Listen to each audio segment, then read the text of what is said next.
दोस्तों, अगर आप कोई कैश में प्रॉपर्टी लेने का प्लान कर रहे हैं या फिर आपने रिसेंट में कोई प्रॉपर्टी खरीदी है कैश के अंदर, तो हो जाओ सावधान। इनकम टैक्स डिपार्टमेंट अब भेज रहा है नोटिस। रिसेंट में काफ़ी सारे लोगों को कैश में प्रॉपर्टी खरीदने के लिए नोटिस आए हैं। आज के इस वीडियो में हम बात करेंगे इसी एक नोटिस के बारे में। क्या बेसिस पे नोटिस आया है? काफ़ी सारे लोगों को तो ऐसा लगता है कि हम कैश में खरीद लेंगे, किसी को पता ही नहीं चलेगा, नोटिस आना तो दूर की बात है। और अगर आप बड़े-बड़े डेवलपर या फिर बिल्डर से डील करते हैं ना, वो आपको यही बताते हैं, सरकार को पता ही नहीं चलने देंगे हम। आप हमें पेमेंट करिए कैश में आधा पेमेंट और बाकी आप चेक से करिए या फिर ऑनलाइन तरीके से करिए, सरकार को पता ही नहीं चलेगा। और आप भी एक बार तो ऐसे ही सोचते होंगे, सरकार को पता कैसे चलेगा? मैंने इसको कैश दिया, ऑफिशियल तो हम रिकॉर्ड में केवल उतना ही अमाउंट रख रहे हैं जो रजिस्ट्री में आ रहा है, बाकी कैश की वैल्यू पता ही नहीं चलेगी। लेकिन ऐसा नहीं है। अगर आप 20,000 रुपए से ज़्यादा कैश में डील करते हैं और सरकार को पकड़ में आ जाती है वो ट्रांज़ैक्शन, तो आपके ऊपर 70-80% तक का टैक्स लगाया जा सकता है उस अमाउंट पे। और आज के इस वीडियो में मैं आपको बताऊँगा, ऐसे काफ़ी लोगों को नोटिस आए हैं। अभी रिसेंट में पिछले 2-4 दिनों के अंदर ही काफ़ी लोगों को नोटिस पहुँचे हैं। ऐसा क्यों हुआ है? कैसे पकड़ में आई ट्रांज़ैक्शन?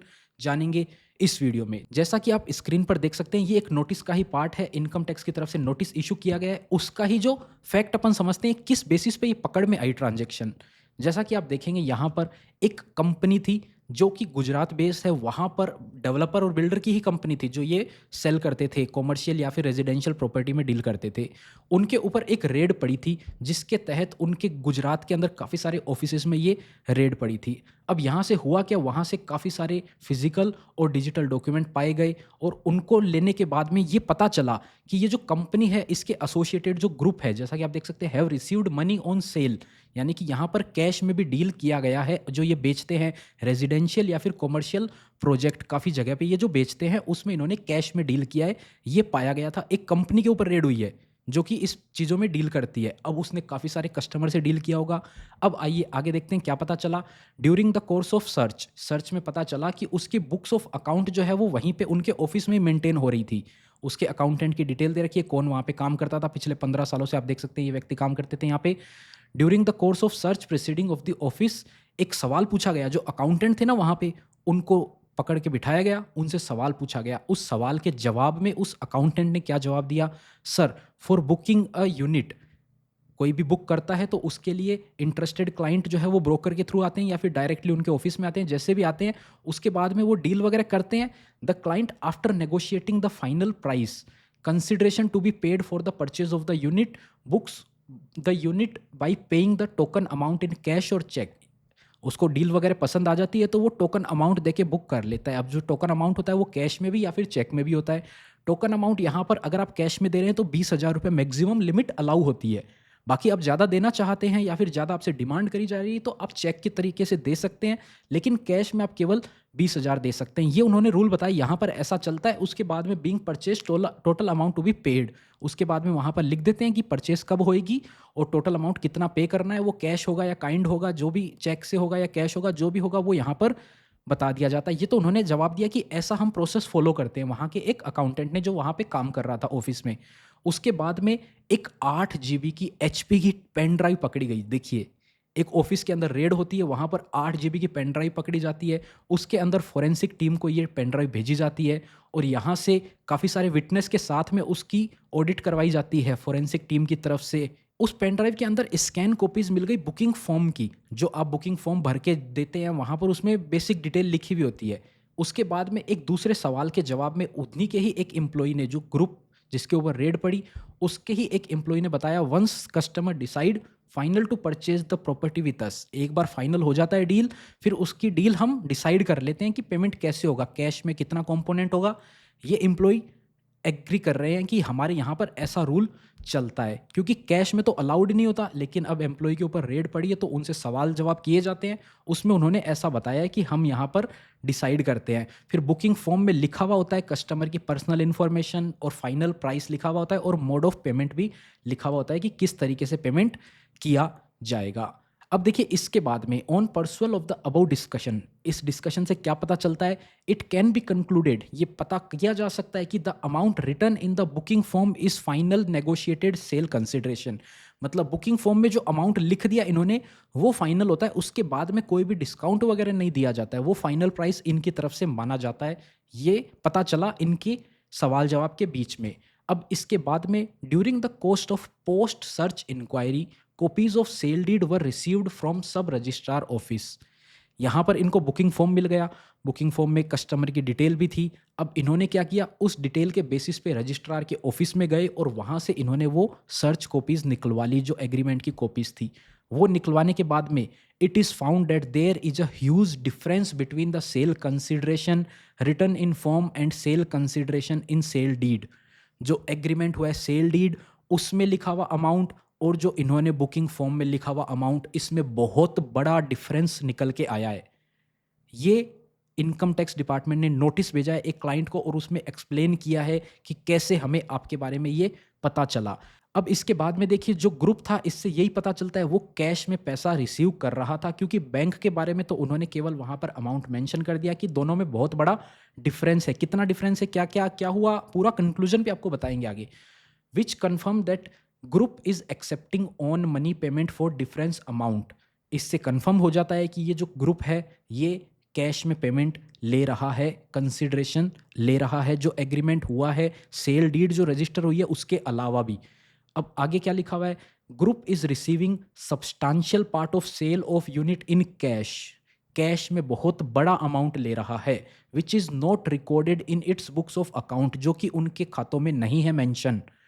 कैश के बारे में पकड़ में नहीं आया, कैश पता नहीं चला, लेकिन एक बुकिंग फॉर्म के बेसिस पे ही इनकम टैक्स डिपार्टमेंट ने नोटिस इशू कर दिया। लेकिन सिर्फ यही बेसिस नहीं है, और भी बेसिस है, आगे पढ़िए। पेम्पलेट फाउंड, जब एक कंपनी प्रोजेक्ट लेके आती है कि वो बोलते हैं ना फ्लैट लीजिए इतने लाख में, अपना घर लीजिए इतने लाख में, तो वो पेम्पलेट पाए गए उस जमीन से रिलेटेड उनके पास में। उसके अलावा advertisement through banner and pamphlet, उसके अलावा जो एडवर्टीजमेंट किए जा रहे थे उस टाइम पे, एडवर्टीजमेंट न्यूज़पेपर में भी एडवर्टीजमेंट निकाले जाते हैं इतने लाख में लीजिए। उसके अलावा हाउसिंग.com जैसी वेबसाइट के ऊपर उनके एडवर्टाइजमेंट देखे गए।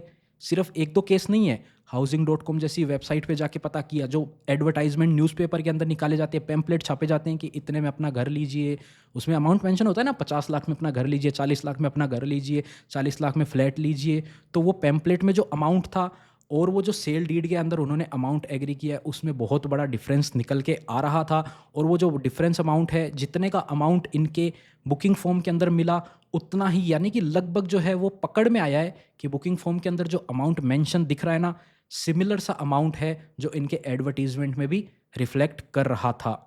अब नीचे देखिए, इससे क्लियर हो जाता है कि ये ग्रुप जो है वो कैश में पेमेंट ले रहा था। अब नीचे यहाँ पर डिपार्टमेंट ने डिटेल दी है, बायर का नाम दे दिया, उनका पेन नंबर दे दिया, बुकिंग अमाउंट आप देख सकते हो 61,25,000 की बुकिंग अमाउंट उनको मिली है। लेकिन जो 30 लाख रुपए का है वो ही पेमेंट उनका सेल डीड के हिसाब से हुआ है। जबकि यहाँ पर क्या होता है, एविडेंस कितने का हो गया, जो पैसा है कम मिस हुआ है 31,25,000 का। अब ये जो प्रॉपर्टी है कब डीड हुई थी, 2022 के जनवरी के अंदर हुई थी, फाइनेंशियल ईयर 21-22 आता है। यहाँ पर आप देख सकते हो नोटिस भेज दिया गया है इनकम टैक्स डिपार्टमेंट की तरफ से। नेम ऑफ द बायर, यहाँ पर 2 बायर थे, जॉइंट बायर थे, तो उस कंडीशन में डिपार्टमेंट ने दोनों को आधे आधे अमाउंट का 31 लाख का आधा आधा करके 15.5 लाख रुपए का नोटिस इशू कर दिया कि ये अमाउंट आपके पास कहाँ से आया, एक्सप्लेन करो। और आपने कैश में पेमेंट किया है जो कि अलाउड नहीं होता है, तो अब ये कैश में पेमेंट करना भी भारी पड़ गया। इसके ऊपर अब एक्सप्लेन करना पड़ेगा। और यहाँ पर 60% तक की अनएक्सप्लेन्ड इन्वेस्टमेंट माना जाता है इसको, जहाँ पर 60% तो टैक्स लग जाता है, पेनल्टी अलग लग जाती है, आपने पैसा छुपाया उसकी अलग पेनल्टी लग जाती है, सरचार्ज अलग लग जाता है, सेस अलग लग जाता है, सब कुछ मिला के 70 से ऊपर % का आपको टैक्स इस पे देना पड़ जाता है। नीचे आप देख सकते हैं जो booking form income tax department को कंपनी की रेड के दौरान मिला था, उसकी कॉपी भी स्कैन करके अटैच कर दी गई है नोटिस के अंदर ही। ऐसा नहीं है कि आप मना कर दो, आप पीछे हट जाओ कि ये फॉर्म हमारा नहीं है।